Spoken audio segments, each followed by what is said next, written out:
Hi, everyone. Thank you for coming. I know there was a bit of a backup on Farm Road, so I'm glad you all made it in here today.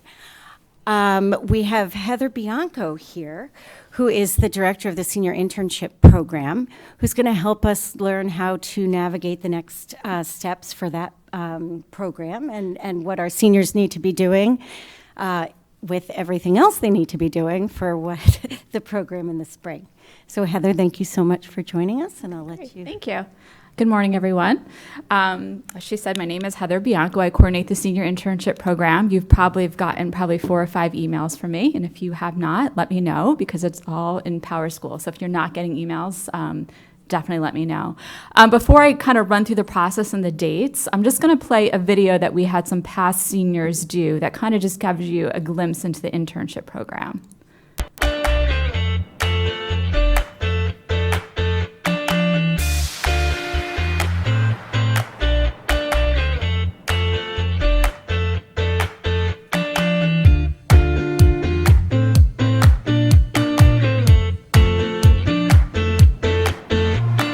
My name is Claire LaVille, and my internship is first grade at South School with Miss Marsh. My name is Martina Radoslava. My name is Dylan Wiedfeld. My name is Evan Riley, and I intern at Sound Waters in Stamford, Connecticut. My name is Alex French, and I work at South School in a first grade class. My name is Amy Tan, and I'm working at Runabout Farm.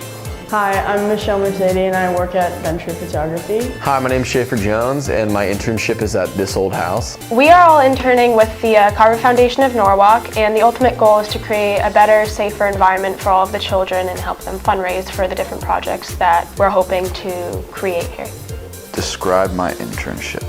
Well, here we, since I'm at the fire department every morning, I come in at about 6:45 and we do equipment checks. Make sure everything is in working order and make sure it's all good for the day in case we get a call. I picked this internship because I really thought it would be a good experience for me. Probably work experience and learning how to work with different age groups, like working with the adults in the main office or Miss Marsh or the kids in here. I'd say I chose this internship because I know that they needed the help. Like with a nonprofit organization, the work that we're doing is definitely helping a lot of people, and we have a lot of responsibility, and it feels good to feel needed and know that your work and your effort is valued. I chose this internship because I'm going into photography in college, and I didn't really know anything about studio photography. Like, I really wanted to learn about the lighting because going into college, I'm gonna have to learn about that. I'm not sure exactly what I want to do as a career after school, but I definitely know that I'm interested in the wildlife and marine life, so this has solidified that interest for me, and I definitely want to continue exploring that. As I said before, I love working with animals, so I wanted to choose an internship that was working with them. I didn't want to be stuck inside, like at a desk or something, and this is a lot of like manual labor and running about and stuff like that, which I enjoy. The most surprising part for me was how much responsibility I was given right away. Like the first day, I had to watch over the whole class for just a good hour. The most surprising part about my internship is really like how much work I've been doing. It's funny how like the first day I kind of was really thrust into the world of, you know, media and marketing, and I've learned so much so far, and it's been a lot, but it's been a lot of fun too. My favorite part of the internship is probably just seeing how much of a difference we can really make. My favorite part of this internship is definitely seeing the actual kids that we're giving back to. Probably the Friday where we hang out with the kids. My favorite part is probably Fridays. On Fridays, after the kids are out of school, we get to come here and plan their whole day. It's really fun to get involved with outdoor activities with them, and some of them are STEM related. So it's really cool to get more involved with the children themselves. Yeah, I would say I love Friday too. I feel like also we chose this internship for the kids. Yeah. So meeting them on Friday was really fun. Mm-hmm. Well, if I'm being honest, my favorite part about my internship is the cafeteria. Every day I get the most fire barbecue chicken sandwich and/or panini. All jokes aside though, I really enjoy the people. Everyone here is super helpful and really nice and always trying to find things for me to do, and they're great. I would say that my favorite part of the internship is definitely working with the kids and working with the animals. But I would say equally, I also love learning about where the other interns come from and what they're interested in getting out of this internship. I love working with Gypsy. She was a rescue And it took a lot of time for her to, be able to assimilate and get to the place where she is now. Like, she wouldn't even go near anyone or touch anyone, and now she's like great, and she's easy to learn. She's so well behaved, and it goes to show like the work that they do here is like really impactful. I don't really have a plan, particularly for what I want to do in life. So I guess it's just a great opportunity that New Canaan High School gives us to kind of dip our toes into different things and maybe see if nonprofit is something I'm interested in. Okay. So that kind of gives you a glimpse in different types of internships we have to offer. I'm just going to kind of run through the process and the dates right now. So right now, seniors should be registering for our program. They have about 2 months to do so. The registration's fairly easy. It takes about 15 to 20 minutes. They receive an email from the portal. Basically, it's pretty simple. I'm also going to leave up the website. Anything I'm talking about today, by the way, is on this website. This is not the portal, but this is the internship website. It's under student resources, so you'll be able to find that with all the dates. So the registration opens up November 7th, and it closes on January 4th. And then on January 5th, in the portal, the students will see all the internships we have to offer. And they need to pick about 15, and they rank them in the order that they would like. After they do that, they then have an interview with 2 committee members. It's about a 15-minute interview. It's very casual, and we discuss the internships they've chosen, their registration, their interest, and that takes us about a month and a half. And then by February, we'll make a decision on the best fit, the best student for the best internship. We also offer an opportunity for students to find their own internship. So they can, there's 2 forms they need to fill out, which I've emailed out to everybody. They have until February 7th. In all honesty, that deadline will probably be pushed probably mid-February. We always push it every year. The internships really need to be in a 30-mile radius of New Canaan, give or take. They can be hybrid, they can be remote. If they're remote, they obviously don't have to be in a 30-mile radius of New Canaan. The kids cannot intern with family members. That's kind of a rule that we've always had in place. What else could I tell you? We also but we also have meetings before the internship itself. So we have LinkedIn meetings talking about different career training. Those meetings will be in March and May. They happen when the underclassmen are taking tests. So there's no time will be taken away from their classes. So that's really it. I feel like I'm missing something. The internship, like I said, starts after AP classes are completed. They do not get paid for their internship. They get school credit. So that's really it in a nutshell. I feel like I'm missing something. Hi. If they do the self-interest internship, do they still have to list 15? No. So it's one way or the other. So if they're not going to choose the 15 that we have and rank them in order, we call it self-design, find your own. In the registration, there's an option they'll pick, I'm going to, self-design. They'll hand me the paperwork. However, they still will have an interview with us. That being said, every year, I hate this happens, but every year, March or April, I'll get that phone call where something will fall through or a business will go out. They need to have a backup plan. So any kids that are self-designing, we will actually go through a backup plan, their other interest, and we kind of take some notes. That way, if that happens, then we can find them an internship. So that's the reason. Any other questions? Hi. So it's 5 hours a day during the school day. So hours are typically 9 to 2, 8 to 1, something like that, because I know a lot of kids have after-school activities. So it's 5 hours during the school day, and the dates are May 16th to June 9th. Yeah. And that being said, also, we're still looking for more internships. So if anyone has a business or you know anyone, please let me know. That would be really fantastic. Do you ever decline a self-design? Yes. So we have I've had phony businesses handed to me. I would decline that. Any form I get, I do call the business, and I do make sure it's an actual business. That has happened to me, believe it or not. Yeah. But usually, most times they're fine. I don't want you to think they're all, but that would be a decline. But you know, there's nothing that we really declined that we felt wasn't, you know, I have to say that maybe I had a student that had a part-time job at the coffee shop in town. That student was already working there, so that's not an internship. That's a part-time job, you know, that person already had. So I said, that's really not, you're already working there. So something like that, no. Okay, any other questions? Is there some sort of like cumulative project that they do at the end of the internship? Like, do they have to write something? Okay, so that's really a great question. And so there's not a project, but what happens every week, they have to answer a journal question in the portal. Thanks for reminding me. I knew I was forgetting something. So every week we ask a question dealing with their internship. And they answer that question. They also assigned a school mentor, who's usually a school teacher or someone on our staff on our committee, and that's the person who's actually going to read that journal entry and follow up with the student. And that person will actually visit them at their internship one time in the 4 weeks as well. So there is a process.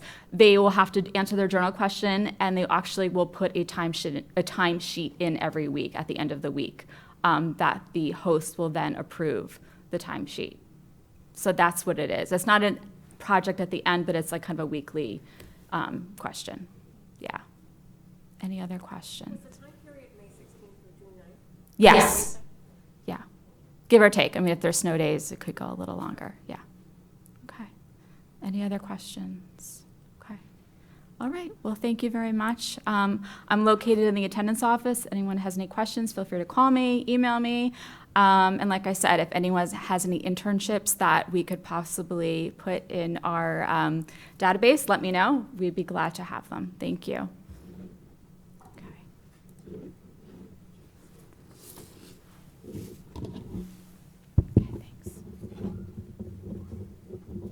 Thank you so much, Heather. That was very informative. And now I have the pleasure to introduce Ann Fleming Brown, who is Director of Admissions for Evaluation at Union College. And she is going to provide us with an overview of the college admissions process in terms of what happens now that applications have gone in or are going in, as well as give some advice for how to manage acceptances and rejections as they come in and all of the important decisions that brings. Ms. Brown is extremely knowledgeable. We are really lucky to have her here, so definitely ask her any questions that you may have. She has a lot of great advice to give. And if you have a junior, you do. And if you have a junior, she's also going to be here all day talking to juniors as well. So thanks, Ann. Thank you. Thank you very much. So it's so nice to be welcomed at New Canaan High School with a mug that has your initial. I have been visiting New Canaan since before I had children, and my children are graduates of college now. Thank God we finished paying, and it's been so great and always so welcoming here. And I just want you to take a moment of meditation. Did you know your principal is also a parent in your class? Not this class. No, next class. No, senior class, but not in this town. Oh, in a different town. And what is your goal for your daughter, which you told me before? Happy life. Happy life. All right, everyone together. If you'd like to close your eyes, you may. If you've already been to yoga class, you don't have to.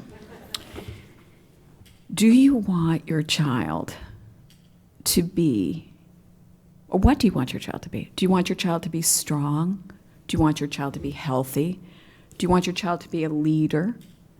Do you want your child to be hopeful? Do you want your child to be an entrepreneur? Do you think your child should make creative contributions in life? Do you want your child to have faith, to be a change maker, a peacemaker, a helper? Do you want your child to be concerned about the environment? Do you want your child to be concerned about social justice? Do you want, this is my favorite union thing, do you want your child to be rich? See, just think a little bit about what you want the outcomes to be. And maybe for some families, these outcomes are simple, like you'd like your children to come home for Thanksgiving after they go to college and go on. You'd like your children to be a part of your lives. And you just want to think about the qualities and things that are important to you individually and to your family in terms of this next step of becoming an adult. And what a beautiful outcome to have a happy life. Because we all know life is going to, some bowling balls are going to come along. Oh yeah, all those other things too. And the rich part. I always say students at Union come to me, they say, I'd like to study economics. I say, okay, so the rich, future rich people, you go on this tour. Yeah. So, you know, you continue to be a parent. I don't know if any of you are parents of past college children. Cindy, do you continue to be a parent? Yes, of course. And because they have our cell phone numbers. And that does go on. But you want to think a little bit about what goals you have for your children going to college. And the goal that we fall into right now is that goal of getting into the best college. And you've heard this a million times, but is it the best college for your child? And maybe it is. And maybe it is. So I'm going to go a little bit backwards and start with what you're going to do when the decisions come in, and then we'll talk about how we look at decisions, and I'll be happy to answer any questions you have.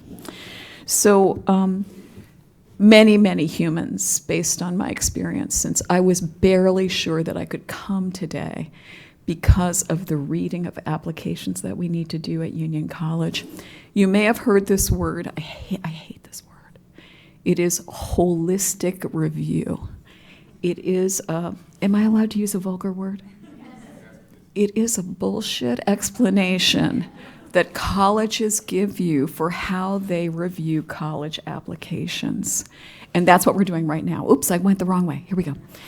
So we have two children, Michael and I, and the older child, a highly organized human being, like scary. Genetically, I have no idea where that came from. And she really is sad for me. She's like, Mom, you're such a mess. And she knew where she wanted to look for college, and she set out about her searches. She told me where we were going to visit colleges, and off we went. And I'll just tell you one quick story that I love so much. We visited Mount Holyoke College. Mount Holyoke College is a beautiful women's college in Western Massachusetts.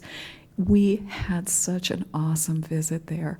First of all, her primary goal in searching for a college was that the performer MIA had been there in the past year.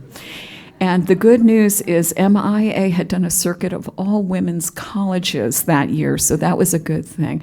Our tour guide had an Hermes scarf. Oh, wow. Which she told me later she had stolen from her mother. And it was a beautiful, beautiful visit. Everything was fantastic, and MIA had performed there.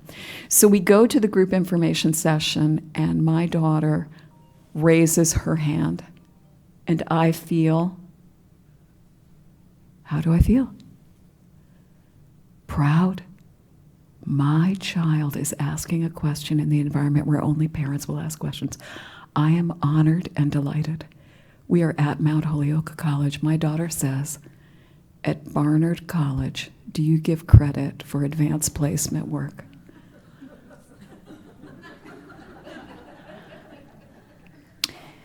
The admissions person was so incredibly graceful, and she said, today we're at Mount Holyoke College, and at Mount Holyoke College, we do give credit for advanced placement work. And then she went on to explain, I looked at the tips of my shoes for the rest of the session and did not mention this to my daughter for 2 years. She has given me permission to tell you this story because what I learned is that she was interested in 2 colleges, and they were Barnard College and Mount Holyoke College. And then I did something that I almost can never do, and I wish you luck with the same. I did not say anything. Cindy, would you suggest that that is hard for me? Yes, I am a big talker, but I just kept quiet and listened. Because as I listened, some of these things came forward, and it gave me an opportunity to say to her, wow, Mount Holyoke, completely in your wheelhouse. And remember, your counselors can guide you and say, this school is, how do you call it? A great match for you as a student. Barnard, a bit of a reach. You've got to face the fact that if you apply there, it might be a yes, it might be a no. You're in the mix, but we can't assure you of that opportunity. So she had two great options there, one just right for her. Caroline was, I won't tell you where she went to school, you can find it anywhere. She applied early decision. She loved the college that we later visited in a horrible, horrible rainstorm. And in this rainstorm, we were completely soaked. And she sat down when she got in the car and she said, I love it, I love it, I love it. I'm like, this is crazy. So anyway, she applied early decision and she was offered admission. And the Brown family, we had my mother with us then, we went out to celebrate. We went to the Cheesecake Factory. You too can celebrate by going to the Cheesecake. Can you? Do you have a Cheesecake Factory? Okay, good. All right, so you have that. Chris Brown, the badly named second child. Chris Brown, who knew? Who knew? Yeah, it was always planned that Christopher, and it was a terrible mistake. Chris Brown, the second child, he's always called Chris Brown. That's how he's addressed in the world. And Chris Brown applied early decision to a college. We similarly visited beautiful colleges in Maine. He failed to eat the free breakfast at those beautiful colleges.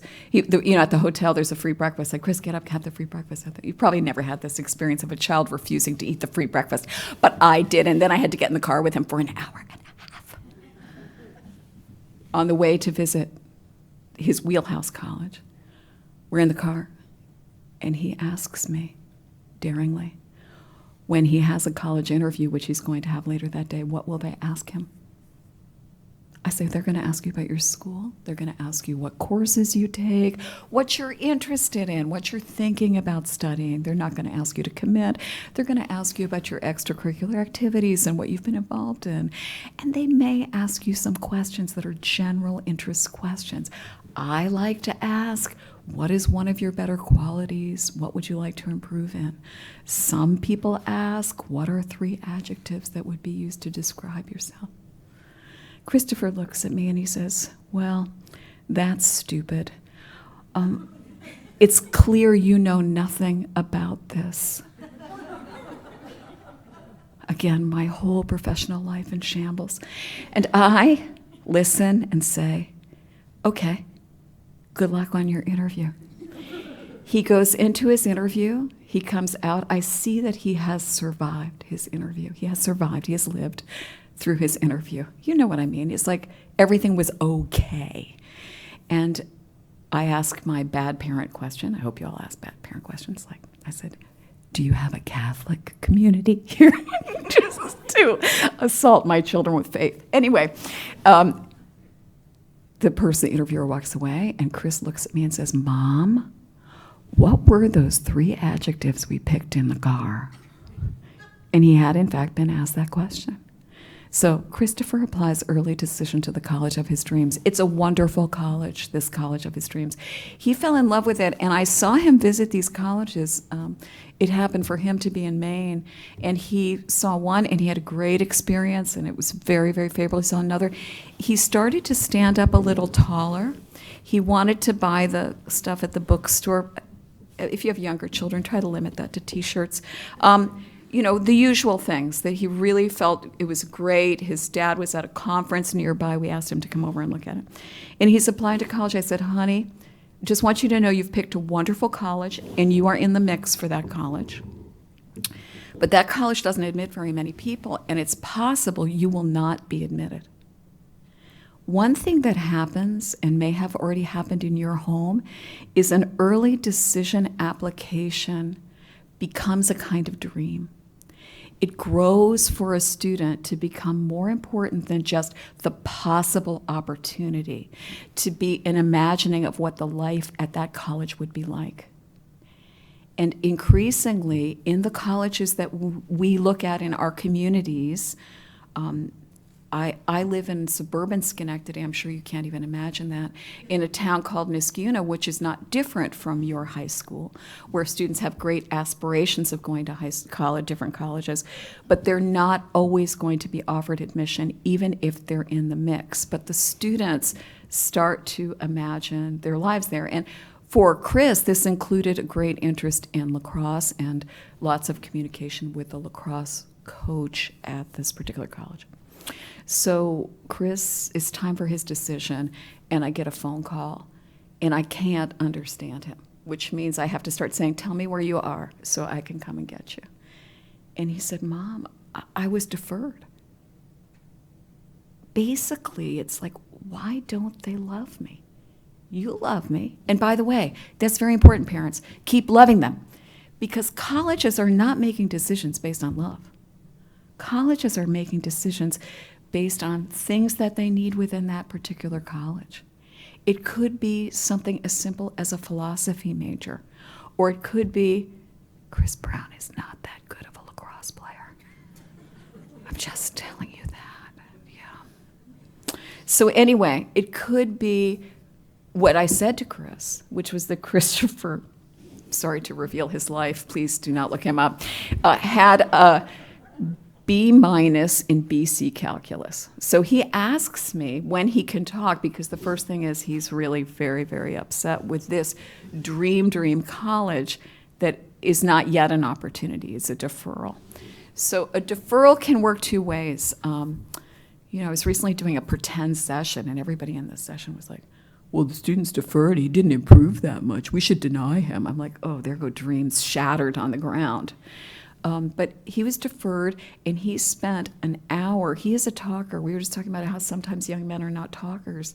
He's a talker, and suddenly my talents and my career was interesting to him. And he said, Mom, why did they make this decision? I said, well, you had a B- in BC calculus. Well, and we went through the whole thing for the year. Different things that he thought. Should he write a letter of appeal for a deferral? I said, oh, please do. And it's funny because he looked up the letter, because I was teasing him about it the other day. And he wrote a beautiful letter, and he thought about it because he'd had these months to think, what do I want to say to this college about why I want this college? And one thing that he wrote was, I'm sure you were concerned with my grade in BC calculus, and I've worked very hard to bring it from an 82 to an 87. And I read that line, I'm like, any admissions person's heart would just melt. But that doesn't mean you get admitted. That doesn't mean you get admitted. So the good news is Christopher was offered admission to his dream college, but it could have happened entirely differently. And the other good news was, although he spent my money profligately applying to 10 colleges, 2 of which he had never visited, all of which I knew the directors of admissions, and therefore had to write notes of apology at the end, he suffered in that time. It was very, very hard for him to think about that plan that he had laid out, that future that he had done. So maybe as adults, it's a little bit like this time of COVID. You know how we have experienced bumpy times in our lives, whether it was an economic downturn in 2009 or whatever it was, we have experienced things. And the students, our children, did not really know anything until they were locked up at home, quite like that. Or September 11th, we know, things like that they had no experience of. So you think about them now adjusting to this disappointment where they may not have had disappointments before. So the first thing is a little space, and please feel free to say that college is mean and horrible. And any other, I'm not going to repeat other vulgar words. I've done my part there.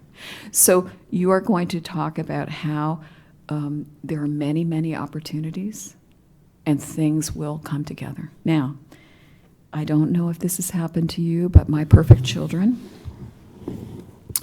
told me that they had applied to other colleges and the applications were ready to go after the early decision, and they had not done a lick of work.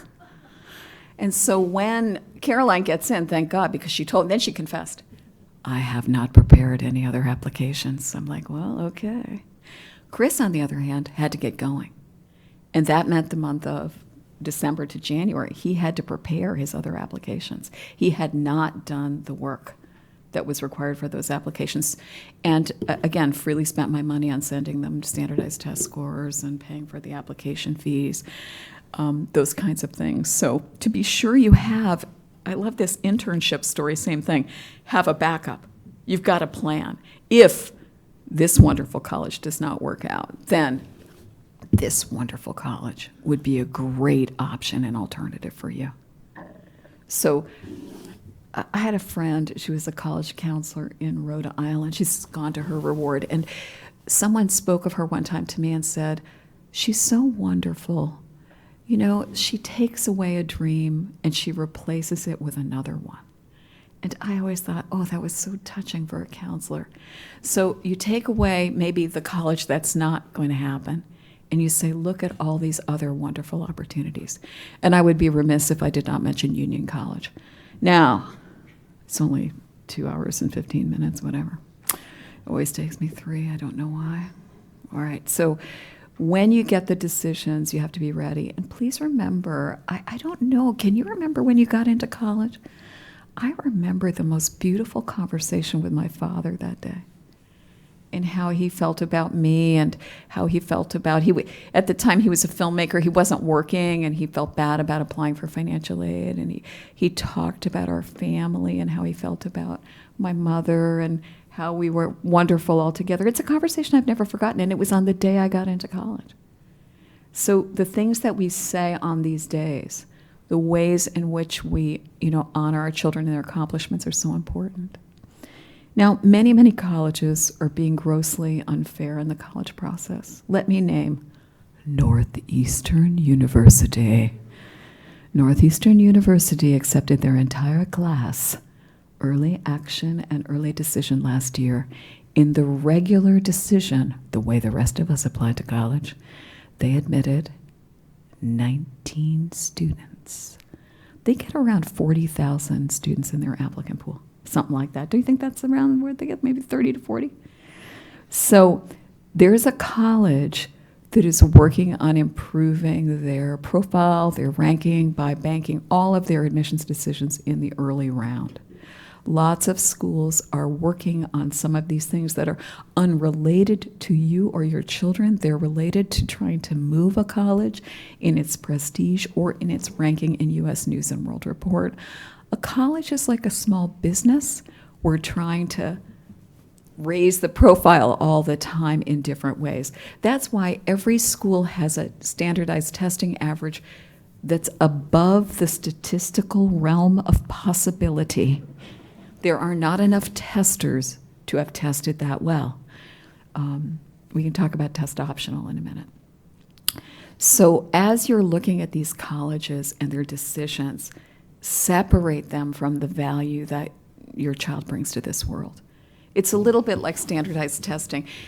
Standardized testing, what if we lined everybody up in order by their standardized testing? How would they feel about that? Now, Chris Brown has made his mistakes. Let me tell you one. He did better than he should have on his SATs, that's all I'm saying. And he told his best friend Blake.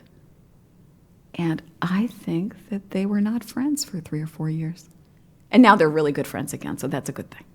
But you want to think about the role that that plays. That test score can be valuable in getting into certain colleges because colleges are working on improving their ranking in U.S. News and World Report.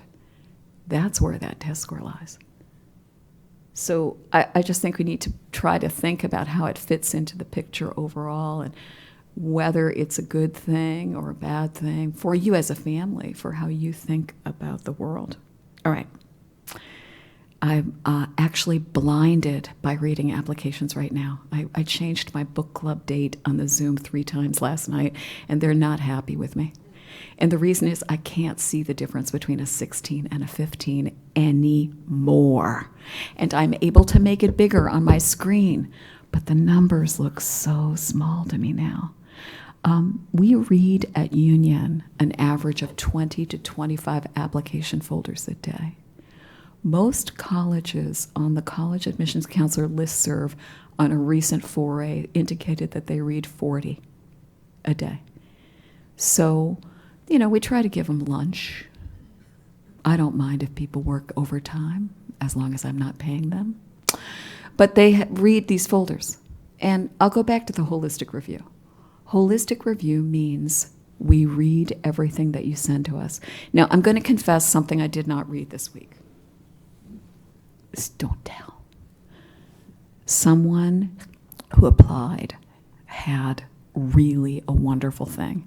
He had done research in a lab with a PhD operation, and he was a first author on their research paper. And he attached the entire research paper, which is okay because it's awesome. I did not read the entire research paper, but I did honor that work because that work was amazing. I just don't know that much about the role of Drosophila in the recovery from Alzheimer's disease. Sorry. So I don't read everything, but that's what holistic review means. Holistic review means we turn the pages and we read each page. I have a very, very good friend who works at one of the most competitive colleges in the country, admit rate under 5%. And sometimes she and I would travel together, and on a weekend she'd say, we need to read so many folders before we go out to dinner. And I would watch her read.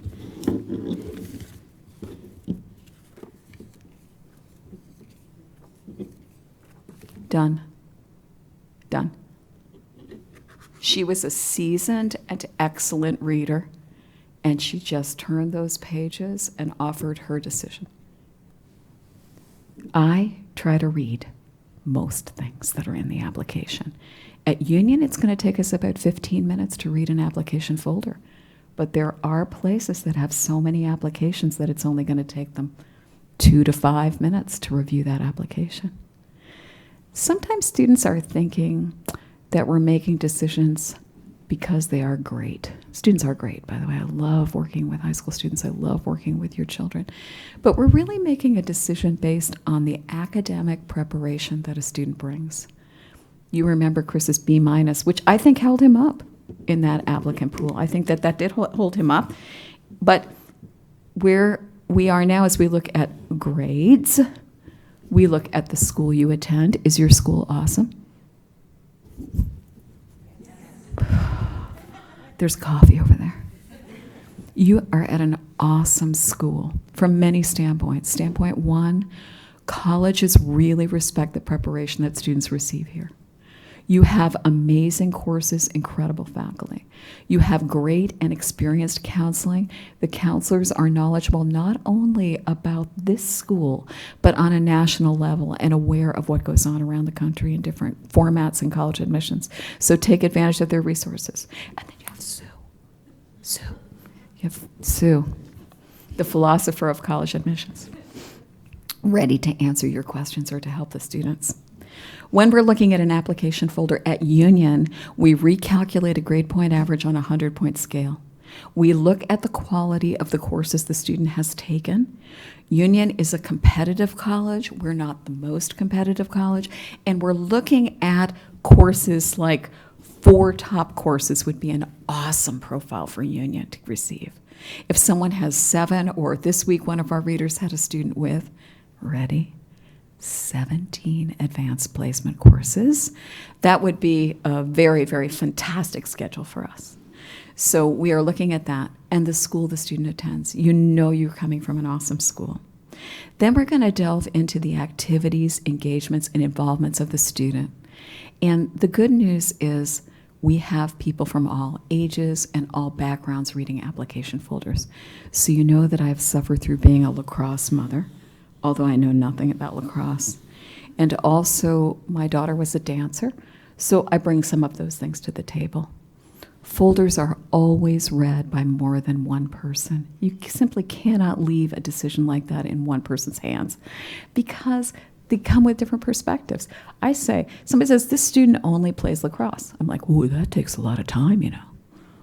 So each person brings a slightly different perspective. Then, we're going to look at those recommendation letters. And you're so fortunate here to have people who know your students and write real letters about their experience. Some colleges are starting to question recommendation letters. At the rate we're going, we're not going to be left with much in admissions because there's test optional, which we can certainly talk about. And if there's recommendation optional, we're just going to end up with a few pieces of information. And I love more pieces of information. I love to hear from teachers about how students are engaging and learning and advancing. That is fantastic. I love to hear from your school counselor about your life at school and what your challenges have been and your accomplishments, how you've changed over time. So then we read those and document them in little ways. At Union, we use something called the Character Collaborative. It's out of Harvard University, and it came from a wishful plan to make admissions more transparent. I don't think that plan was something that tied. I don't think that's worked out so very well. I'm not sure colleges tell you the absolute truth about their evaluation, but this particular piece is to say, look at character qualities that a student brings and advance those as part of the discussion. And we do look at those qualities that a student brings. Maybe it's contributing in the community, maybe it's empathy, maybe it's caring for others, different things that we see that we talk about. At Union, we do something called committee-based evaluation, and there are different ways of doing this. We have modified it. Used to have 2 people forced to be locked in a room together for a full day. That was challenging, with different reading rates. So now we get together for a couple of hours in the afternoon to go over the application folders. So one person presents the folder, another person reviews the key essentials and answers questions for the other reader, and together they make a decision around that particular application folder. Many students who apply to colleges are well qualified for those colleges. Please apply to colleges where your children, or have your children apply to colleges where they're well qualified, because they'll get an admit and they'll get a merit scholarship. Our children chose colleges, finally, that did not offer merit scholarships, although Mount Holyoke did. Just saying. So then you gain just a chance to really be honored by an opportunity at a college. So test scores are a very interesting piece of the admissions puzzle right now. I think you understood from what I said before that test score averages have been used by colleges to advance their ratings in U.S. News and World Report. I thought it might be better just to kill off the colleges that were ahead of us, but that's not been embraced. So test scores and a bizarre statistic, the percentage of students who are in the top 10% of their classes are 2 statistics that are submitted from admissions to U.S. News and World Report. They no longer submit the admit rates because it's U.S. News and World Report that created this frenzy for early admissions and early decision. So that's no longer reported. So we're looking for students who bring certain things. In light of the consideration of the Supreme Court, colleges around the country have had to document, as we do now, our reading process, how we consider an application folder. And in this case, we also need to know how race has played into that decision-making. The Supreme Court is considering that issue right now in 2 cases that involve the University of North Carolina and Harvard. And so I interviewed all of our readers, and that's 9. I interviewed 9 people. The first 8 told me how they read a folder, and they read the folders very well. They talked about all the pieces, how they put them together.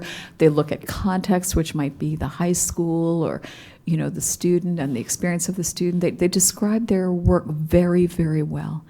And the first 8 of them did not mention standardized testing. Union is a test optional school, and we have been for 15 years. It's in the folder. It's part of what we're looking at, certainly. They can see it. 8 people did not comment on testing. That was a surprise, because what I was really looking for was how they evaluated race. And the 9th person is the most senior reader. And so I just poked the bear. I said, Vernon, do you look at test scores? Well, if they're in the folder, they're there. So just so you know, the amount of time that Union College spends looking at test scores is much, much, much less than people are considering. Now, listen, if a student applies and the testing is combined 800, we are going to talk about that as a piece of the application if it's way out of the range of our testing. But ordinarily, it is a very minor piece of what we're considering, and that academic program is going to be more important. There's something that I see that students and parents think about more than we do, and that is sometimes they are hopeful that wonderful activities will hide a more modest academic record. And I'll get a lot of emails about fantastic activities and how wonderful it is, and could the student send an additional resume, could the student send this or that, some of those kinds of things. And we love activities, and we love students who are engaged, and we want students to play athletics at sports, all sports at Union. We want students to be participating in the community, but it can't change the academic record. There are decisions that are sometimes made that go over, and that would be, listen, Union just lost the last 3 football games. It's very, very sad, and we had a great start to our season, and I believe that I will see 2 quarterbacks who will be needed. And not one, but 2, because we're going to have 2 now, because the first one got injured, and it's not enough. It's like the hockey team. The hockey team has to have a good goalie every other year. We don't need a goalie every year. And so those are some considerations that could override.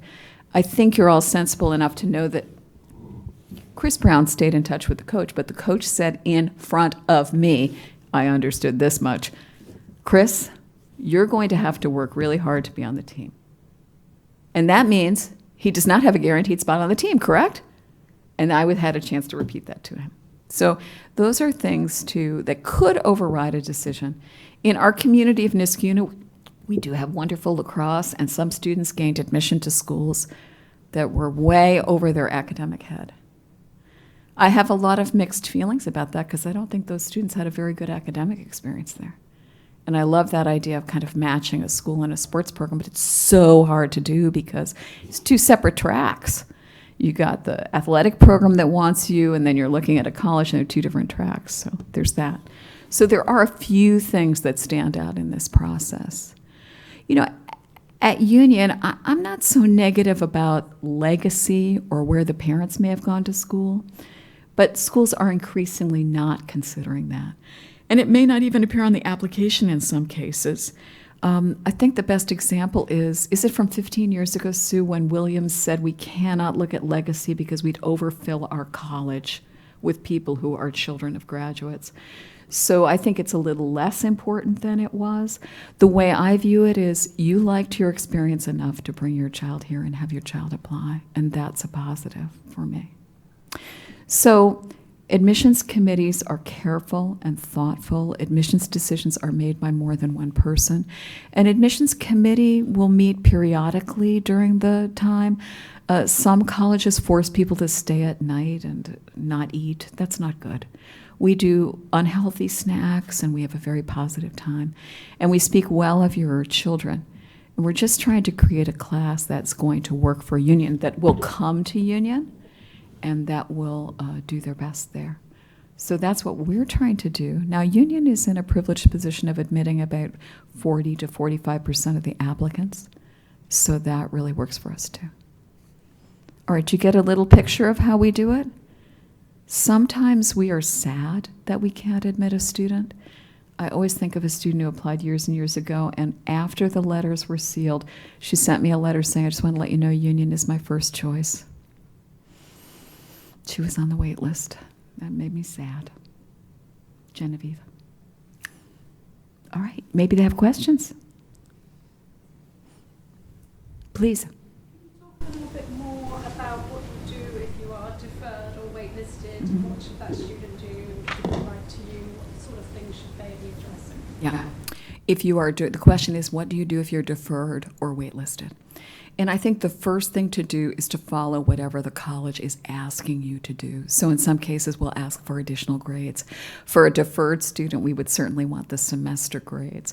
So that's the time, if you have time at that point, or to remind your children now that if they're deferred, it's well worthwhile putting a little extra time in to get those semester grades shining. That is something that I would send. I also think the student needs to send something from the student voice. And, Chris's letter, he actually found it on his computer, which cracked me up. I mean, he's 27 years old. And he said, oh, no, it said, here, I'm sure you were concerned with my grade. Here it is. If there's something that seems outstanding, they should certainly do that. It's a little bit like that question that many colleges ask, the why union question. Why do you want this college? So in a deferred situation, new grades, and a letter that says, here's why I really want your college. Now, I think colleges, I don't know, do you think that they defer thoughtfully, or do you think they just defer massive number of people and could drop them at the end? I think it kind of depends. I tell a lot of kids, if this is the first year they've really taken some AP classes, they're definitely waiting for grades. Waiting for grades. And if you haven't set first quarter grades or they haven't asked for them, they may be deferring until they see those semester grades. Such a good point, especially for those who are first dipping into those top classes. We do want to see that they're doing well. I'll just add the conclusion of what Chris Brown said, which is, Mom, don't they know BC calculus is hard? I said, yes, darling, they don't want you to have a C+. That's what he's saying, I'm fine where I am.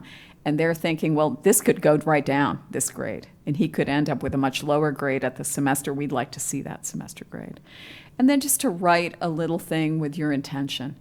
It does not require having every neighbor write or things like that. I think of a voice from the student.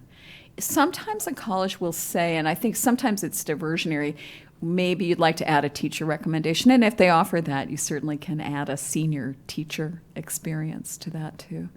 But those are the main things. Now, every now and then we defer or waitlist a student because their folder is incomplete in some way. I know that sounds silly, but we sometimes don't know what to do. If you haven't completed your financial aid forms, if you haven't sent in your mid-year grades, we're not always sure what to do. So the student checking the portal is also important. And look, I'm a parent. It's easy for us to try to do for them, but this kind of communication should certainly come from a student and from their intention, their heart, if you could do that. And also to start to say, okay, where are the other colleges that really could work for you and be places where you could be brilliant? That was the only question. Yes? Given the yield consideration and now that the schools are taking so many students early, are the waitlist numbers going down because of, or are they waitlisting the same number of kids even though they're accepting more early? So many things in your question. One is the yield number. I'll just mention some colleges consider contact with the college as an important piece of their consideration. I can think of some that don't give a hoot. Colgate University doesn't care. Some see it as an equity issue that not everyone has the same opportunity to visit or to do those kinds of things. But colleges do look for you to connect with them. It's easier for us to make an argument in admissions committee if a student has attended a virtual program. We still interview at Union, had a Zoom interview, some of those kinds of things, reached out. So when we're looking for yield, will the student come to the college? We're looking for a modicum of contact. Not crazy contact, but just those simple things. That's one piece. Colleges, again, let's go back to this framework that a college is a business, and they're using the wait list to see if they need to add to the class. I think that colleges in the last couple of years, post-COVID, since that first COVID year, things were dire. Like, people didn't go to college. That was one thing that happened. But now colleges are getting rich yields on their admits and their offers. But they use the wait list to fill the spaces that remain. And when a student calls and says, how do you use the wait list? Where am I on the wait list? The answer is, we have to wait to see if the first wave enroll. There is a habit that many colleges have near the end of the month of April, which is a complete time of torture for us because you can pay now at 11:55 on PM on May 1st, and it makes us completely crazy. So sometimes while we're waiting for the class to come in, we will offer admission to a few people from the wait list. And that does happen the week before April 1st. So if you have a wait list and your child has written a letter to them, it can be worth waiting to deposit at the second choice school just till right at the end of April to see if that school is going to offer any students from the wait list. Yeah. I have found increasingly that students become connected and content with their first choice school. And they're like, you put me on the wait list, you didn't want me. And so I'm not interested anymore. I see that a little bit more. Does that help? Yes. Okay. That they weren't going for the wait list. Insulted by the wait list. Yes, please. A deferral would be from early decision or from early action. And the question is there a difference between a deferral and a wait list? And the answer, in a sense, is no. But what will happen is the decisions are slightly different. So the college will know that you applied early. The college will know that you put into the wait list at some point. The worst case scenario is to be applying early decision, deferred, and then put on the wait list. That is a big discussion in our offices. That can be just a terrible combination of decisions. But the deferral is essentially to get that mid-year information and put you into the regular decision pool. Yeah. And wait list is at the end. Yeah. All good? I don't think you feel any better. All right. So Michael Brown, this is the man I live with. He said to me when Caroline applied to college, we're sitting in Brown Family Central, that's the living room, and he looked at me and he said, did we do everything we could possibly have done for her? And first of all, I started laughing. And I said, no, she does not know how to ice skate, and she does not eat enough vegetables. And then he started laughing too. But you are also going to have that feeling. Did we provide every opportunity? Has this child had the right preparation for college? And first of all, you know you did, right? Did you? Yeah, come on, yes. Maybe your children know how to ice skate. So now my kids make that a big joke. They're all like, yeah, we don't know how to ice skate. So think about those things that you have brought this child to the right point to go to college. And Chris Brown was a little slow on the preparation side. And when he was in his sophomore year, I thought he'll never go to college. He can't figure out how to find food. But it all worked out. And you might shift the conversation now to, what do you want to do when you go to college? What are the courses you want to try? What are the activities that will be new to you? How will you plan or prepare for your college career? And of course, from my own experience, I just say you need to teach them how to do laundry. I was very impressed by my own children. I hope this doesn't sound boastful. They didn't tell me any of this. One decided she would join a Raz, a Gujarati dance group. We are not Gujarati. And she had an amazing cross-cultural experience there. She was a great dancer. She traveled around the country. She competed. That was beautiful for her. And she had thought it all through and looked at it. And I remember one friend from high school sat down with her, and they were looking at their competition where they'd both been at different schools. And he said, thank you for embracing my culture. And our son said, I might not make the lacrosse team, so I need to make some friends in other areas and categories. I need to figure out what other activities I will do in college if that's not a piece of my puzzle. And I was impressed with each of them. and thinking about what the college career would be like, not worrying about the getting in, but saying, you know, what I want to try when I go to college is, I always think about my friend called Mimi in school who changed her name when she went to college. Suddenly she was Sarah. And that chance to turn over a new leaf and start a new career, and with people you may know some of them, but you're likely not to know too many of them. And what are the goals when you get there? That feeling we were just talking about in a year's time, they'll be coming home for Thanksgiving, as you hope they will. Good? Okay, well, good luck. Good luck.